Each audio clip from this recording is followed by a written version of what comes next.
Here's a look at that Jordan Eberle hit on Andrew Cogliano. That wasn't worthy of a major review. It was only called 2 minutes on the ice, not even looked at and reviewed. And it wasn't enough to draw a hearing from NHL player safety either. To me, this is another boarding, obvious boarding, that is born out of a horrible angle of approach. You could see Eberle's looking at Cogliano, and what does he see? He sees his back. His angle of approach is going straight towards his back.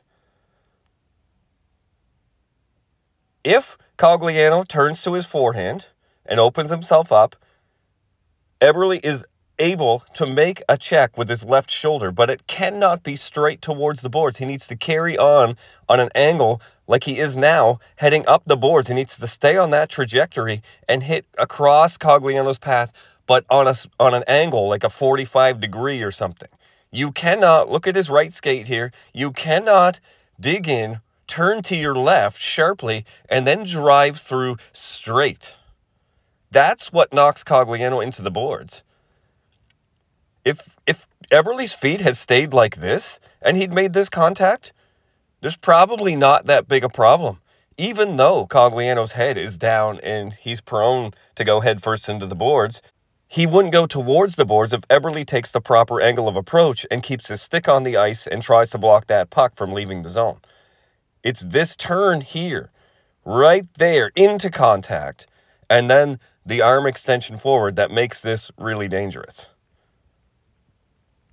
And of course, we know that Cogliano puts himself in a really vulnerable position with his head straight down, and then it even goes down lower on contact. Right there, see how his head drops even more on contact as he rotates? So he does put himself in a dangerous position. But if you're Jordan Eberle, and you look at that, is there ever a time where he's not in a dangerous position? Like, how can you possibly think a hit here is okay? Amazingly, I believe this was called a 2-minute minor, and player safety didn't look at it. This is just my opinion. I have no reason to believe this other than what I see what they do with other hits, is I think they'd call this shoulder to shoulder. Because Cogliano opens himself up so much that Eberle gets inside his right shoulder and actually hits him on the hip. They're going to say this is from the side. And because Cogliano's shoulders, the backs of his shoulders hit the board, they're probably saying, well, his back wouldn't possibly be able to hit the boards if it was from behind. They're going to say Eberle tried to get out in front and make a shoulder-to-shoulder hit, and Cogliano made himself vulnerable by spinning quickly and dipping his head down lower at the moment of impact.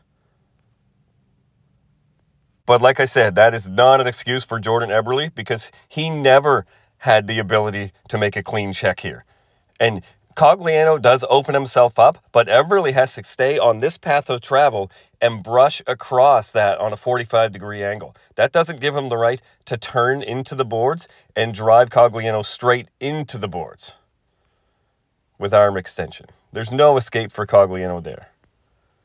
I'd classify this as a non-hockey play that isn't malicious, putting it in my 3 to 5 game suspension category.